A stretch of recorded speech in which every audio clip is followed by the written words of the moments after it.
Hi guys, and welcome back to Maltbox, the non-chill filtered whiskey blog. I'm Andy and I'm back here today with another whiskey review. And the whiskey that I'm reviewing for you today, I'm very excited to share with you because it's one of my favourite distilleries. It's a Highland distillery, although again, like I've said in other videos guys, I'm not really a big fan of the whole concept of the regions. Each distillery has its own style and its own merits.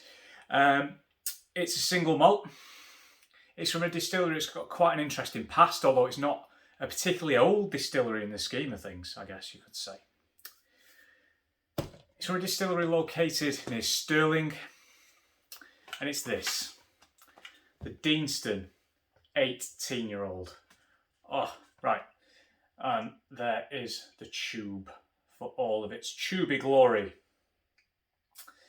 So, Deanston 18. I reviewed the 12-year-old quite a few years ago.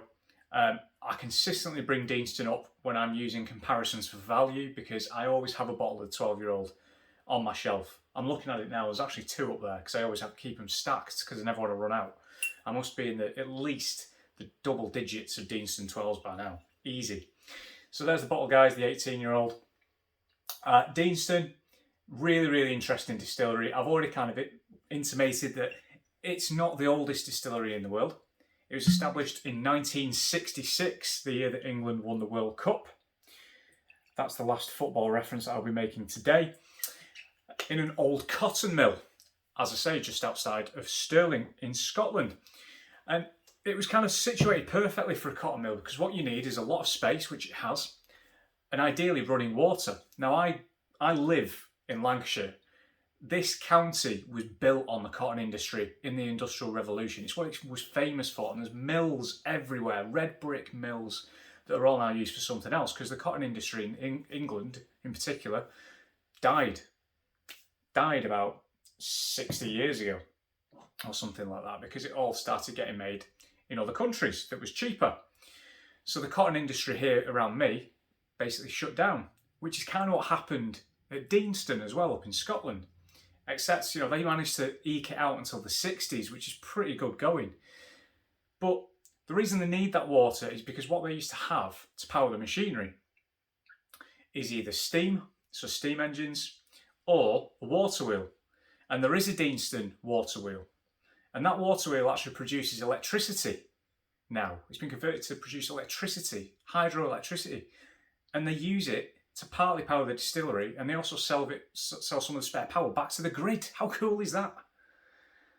It's a lovely distillery as well. I mean, when you see it from the outside, if you've not been, if you see it from the outside, the initial building that you see does look a bit not distillery-like, if you know what I mean. It's kind of just like a bit of a it has got a 60s vibe to it, a bit like a 60s industrial building initially before you see the warehouses and stuff like that just behind it.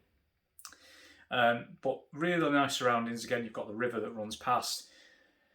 The 12-year-old, again, just to go back to the 12-year-old very briefly, is, just to reiterate, a drama I'm very big fan of.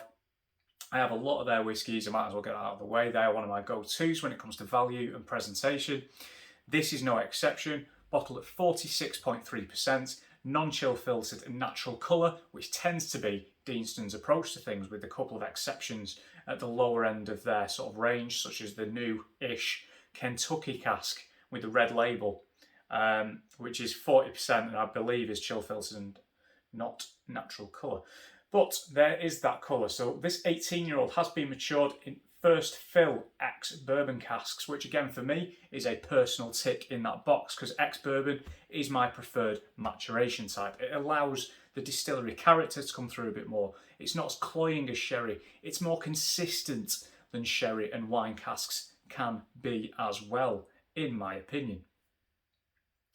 Some lovely slow legs, some lovely slow legs going down the glass there. Without further ado, on the nose, the Deanston 18.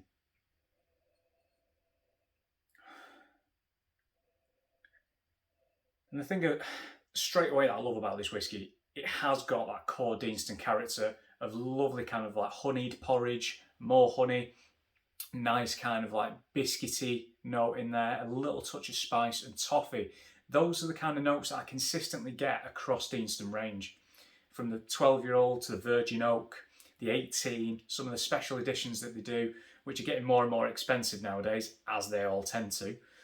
So I kind of steer away from a lot of those, because you're talking upwards of 100 quid, 120 quid or something for a 17-year-old PX finish, when I'm like, I can get more for my money than that elsewhere, which is a shame. So again, I come back to the core releases like this. A lovely light kind of fruity sweetness. You could say apple maybe, or pears, something quite soft, like nectarine-y, sort of kind of fleshy. Vanilla. A little touch of orange zest. And some really nice, clean, sugary barley. You can smell the barley in here. It's lovely. It's still quite fresh for an 18-year-old. But when I say fresh, that doesn't mean it's raw and young. You can already tell the structure here is really, really well put together. It's very much in tune with itself. It's harmonised. It's a good example of a lighter cask style being used with an older spirit that already has a lot of character. Deanston new make has a lot of character already. It doesn't need a lot of cask input, in my opinion. Sure, you could argue that it's on the lighter and softer side of flavour profile already. I mean, you know, it's not like other Highland whiskies, and I do that because, again, God, the regions will eventually probably stop getting talked about, but never mind. You know, it's not like a Clynelish or something like that, you know, that's higher up. To me, it's kind of a hybrid, I guess. This can sound ridiculous, and there's going to be a lot of rolling eyes.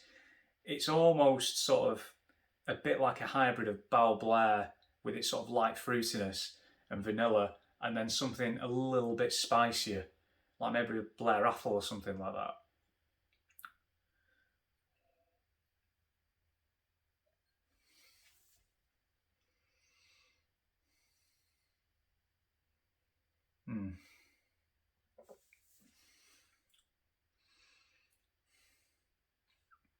Lovely.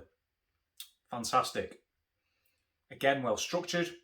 Initially, the thing that impresses me is the texture, lovely and oily. We've then got some spice in there, got a bit of cinnamon, now going in towards the finish actually.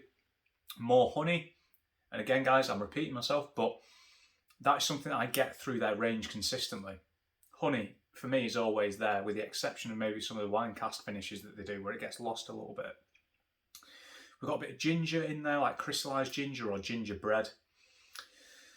What else have we got in there? That kind of biscuity note is back. Thinking maybe Biscoff biscuits, where it's like a little bit richer, a little bit sweeter. The finish, long, warming, touch of sweetness, touch of spice, really well rounded, more of that honey in there again.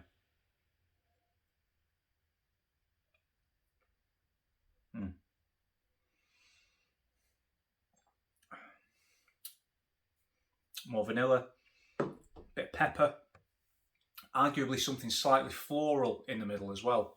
Quite light. Lovely dram, it really is. It's not the richest 18-year-old in the world, but it's not supposed to be.